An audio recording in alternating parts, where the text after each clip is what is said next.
Cheryl Jennings. I can remember it like it was yesterday. I was being bullied a lot, and the bullying to me was extreme. 6th grade was the worst. Being beaten up, having black eyes and fat lips. I maybe had like one friend.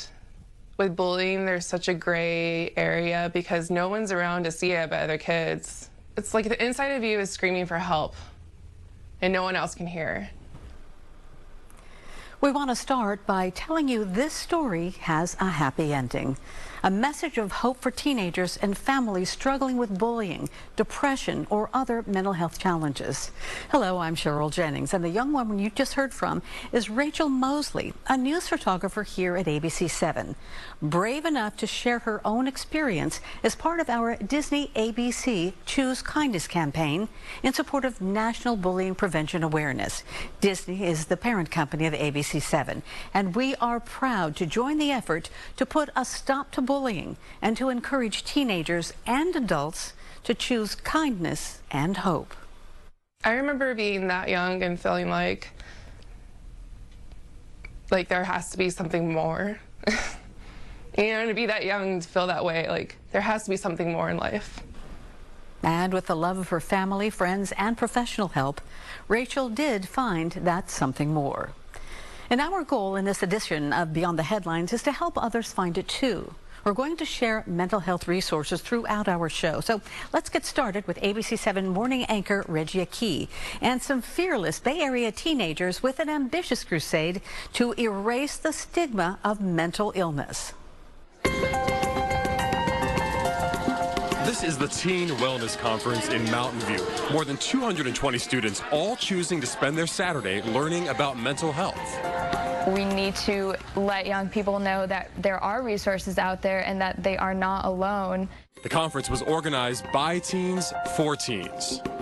I came to kind of learn more about myself and what I want to achieve in life and how to care for myself more, how to deal with stress, anxiety, like all sorts of types of mental illness. It's important because I really want kids to feel like they're loved. Students from 80 Bay Area schools are here for a wide range of workshops on topics that are often hard to talk about. There's definitely a stigma attached to mental health issues, and also I would say there's a stigma, maybe even more of a stigma attached to seeking help for mental health issues. 17-year-old Nadia Ghaffari of Los Altos organized the conference. Nadia began focusing on teen wellness after she helped a suicidal friend find a path to recovery. First, Nadia started the Teens Talk website to share video messages on tough issues.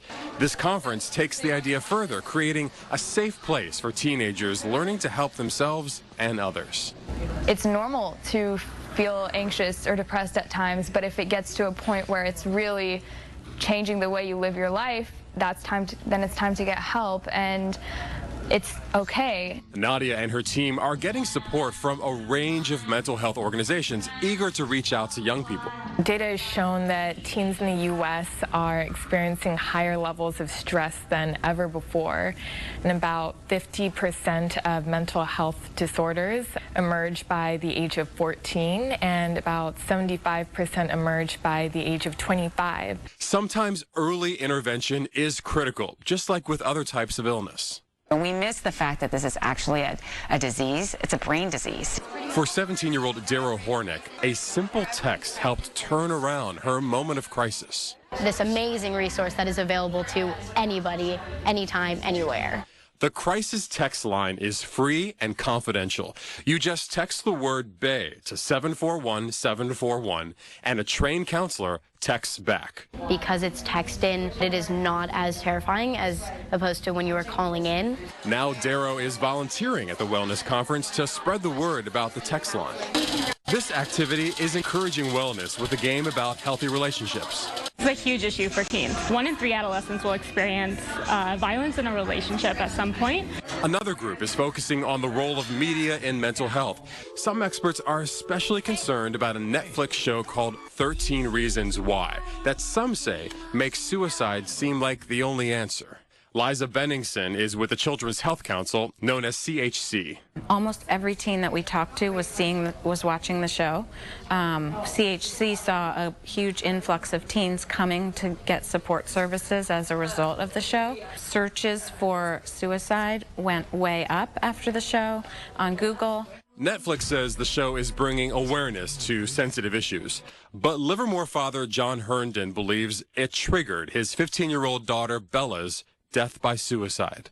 Don't let kids watch this alone. The assault on emotions is unmitigatingly hostile. He hoped Netflix would drop the show. Instead, it's shooting a second season. All the more reason for workshops like these and teenagers willing to help each other. Individuals like me need to help take actions, and I see a future where there won't be stigma around mental health. It is so wonderful to see teens taking charge of their mental health through the Teen Wellness Conference. So congratulations to the young founder and everybody who attended. Now, the problems they talk about can be found in every school district. And here to talk about some of those problems and solutions is Kevin Gogan. He's the Director of Safety and Wellness at the San Francisco Unified School District. Thank you for being here today. Of course. Thank you, Cheryl. You are the head crisis counselor, so you have seen it all. So how young does it start, and how do you deal with the victims and the bullies? Well, San Francisco Unified believes that the best way to address bullying is through prevention. So we have solid curriculum, kindergarten all the way through high school, where students can look at issues of social emotional appropriate expression, learning, respect for differences, respect for their classmates, and how to communicate appropriately. The other thing we have in all of our schools is we have social workers in all of our K through 8 schools, and we have very robust programming in our high schools called our high school wellness programs, where social workers, nurses, community health outreach workers, other mental health specialists are on campus all the time for students to go in and talk about their life issues. What kinds of bullying goes on? We have data that tells us about 29% of our middle school students say they've been bullied at least once, and about 14% of our high school students at school. So the kind of bullying might go on is someone commenting on an appearance, a look, the way someone says something.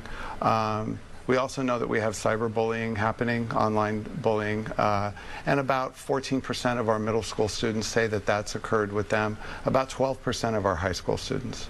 And some of the stories we heard are pretty scary. They are. Because you don't want kids driven so far. That's right, and that's why we believe the prevention piece is we want to have services available so that if a student is in distress, he or she can come in and get the help that he or she needs in the wellness program, talk to someone. We can have a restorative process with the bullier.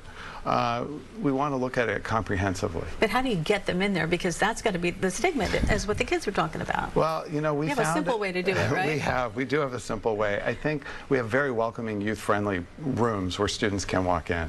And a student can come in through one door and have access to any number of services. So stigma has not been quite the issue for us. We are reaching probably about 60% of our high school students through some form of service through our wellness program. So if they can come in for a cup of tea and say hello to the community health outreach worker, we know we can get them in later for something more serious. And how does somebody become a bully? What makes a bully?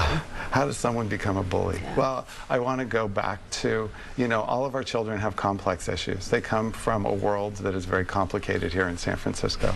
And a lot of times I think it comes from their own sense of discomfort with whom they are. So they turn it on someone else. So what we want to do is talk to them and help them understand that there's a consequence to what they say or do to one of their classmates. Okay, we have about 15 seconds left. Sure. What's your advice to parents? The advice to parents is talk to your children about what you consider appropriate behavior. Talk to your children about knowing where they can go for help at school if they feel that they're being bullied. And know what they're doing online. And know what they're doing online. Monitor the online presence, absolutely. Kevin, thank you so much. Absolutely. Thank you, Cheryl. And thank you for all you're doing for the school district. Thanks. All right, when we come back, you're going to hear a very frank and open conversation about bullying and teen mental health from a panel moderated by ABC7 News anchor Kristen Z. She's going to join me in this studio with more on how we can all be part of the effort to help and heal and choose kindness. Now, their peers are the ones they go to first, and oftentimes the person with depressed thoughts will say, I'm going to tell you this, but promise not to tell anyone.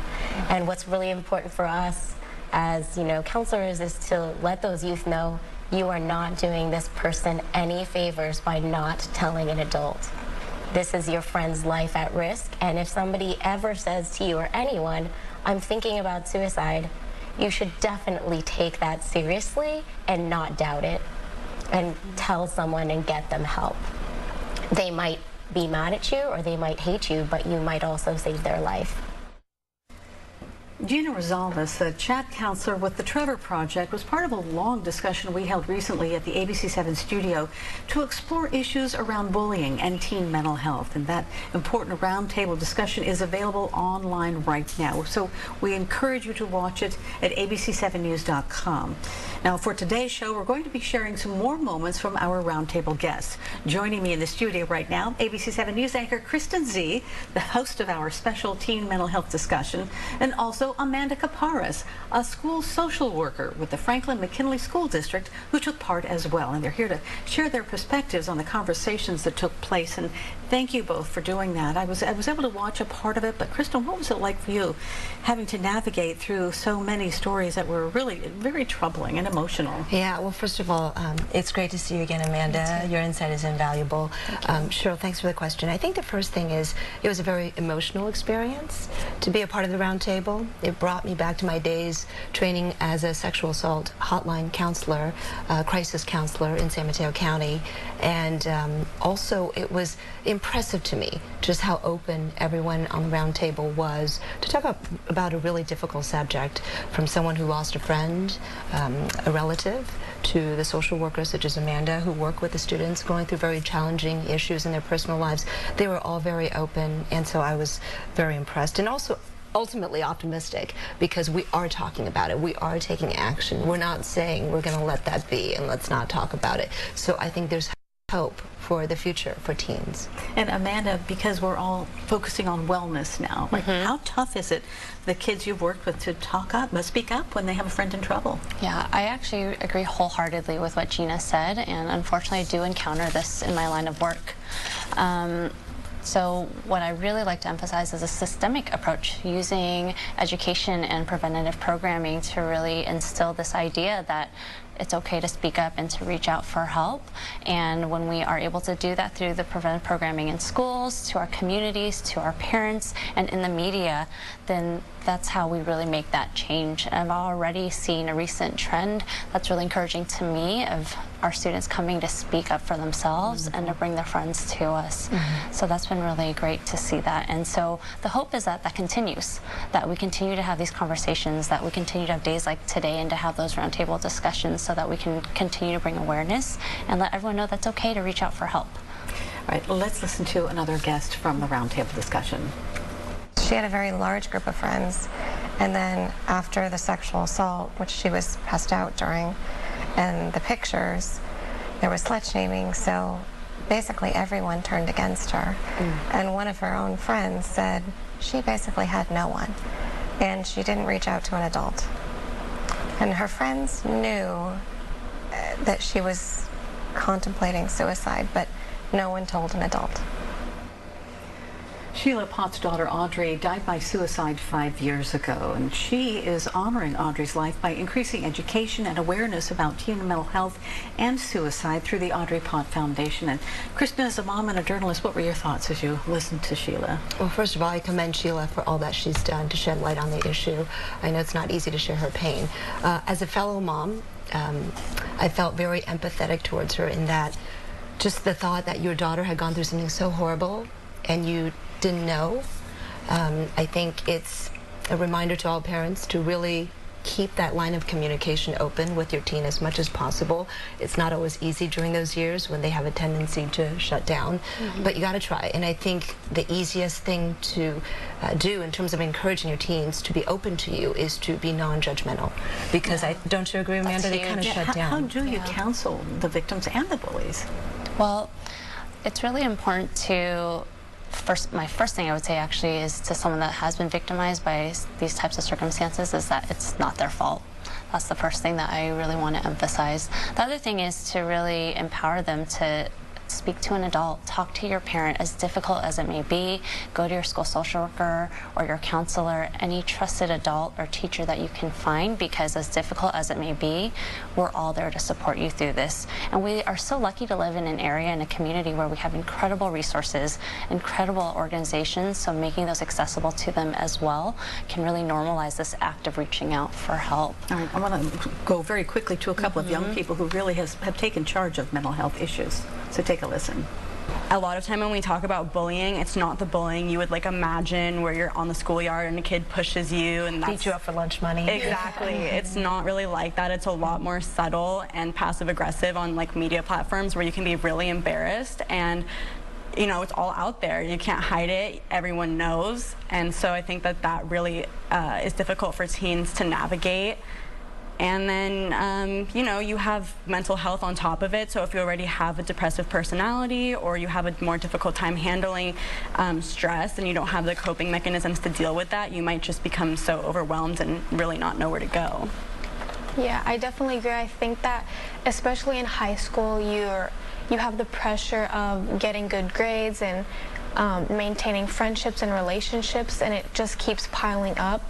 And a lot of people don't know how to kind of balance out that stress. The two young ladies you just listened to lost a friend to suicide earlier this year, and they have channeled their grief into action at their school as they're working to raise awareness about mental health issues among their peers. So, Amanda, we saw Yasmina talk about the subtlety of bullying on social media. I mean, that's tough. Yeah, it's really tough. The first thing I would tell them to do is report it to the platform that you're using or to your school. And also, they were so insightful. They really hit the nail on the head. It's really about balance, prioritizing your social media use with your other priorities and with outlets. I encourage students to always pursue their passions, because not only does that build their self-confidence and their self-esteem, it really improves their protective factors, like through their coping skills, so that they can mitigate those negative impacts. Almost out of time, Kristen. You've got a young girl now who's at that age.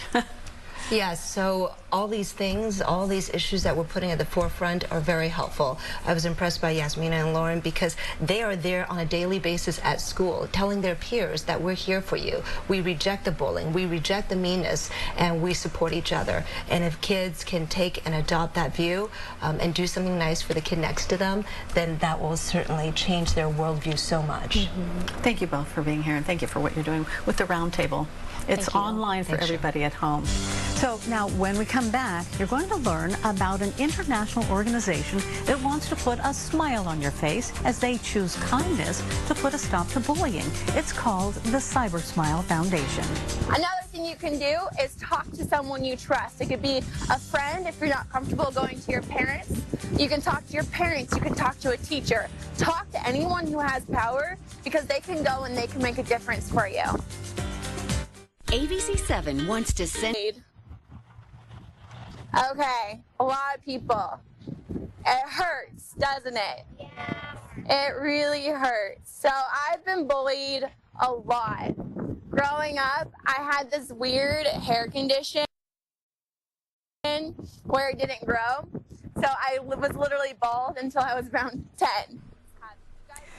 Pro golfer Paige Spiranak is talking to kids and the Boys and Girls Club at an event in Lake Tahoe, and she is using her celebrity status to spread an important message about bullying and to teach them a little bit about golf. Paige is an ambassador for an international nonprofit called the Cyber Smile Foundation. And here to tell us all about it is Laura Lewandowski, who came in all the way from Chicago to be with us today. Thank you so much. Thank you for having me, Cheryl. I loved what Paige had to say to the kids. And so what is the Cyber Smile Foundation for people who don't know about it? Well, as you mentioned, so it's a global nonprofit really aiming at targeting digital abuse and cyberbullying online, especially in social media.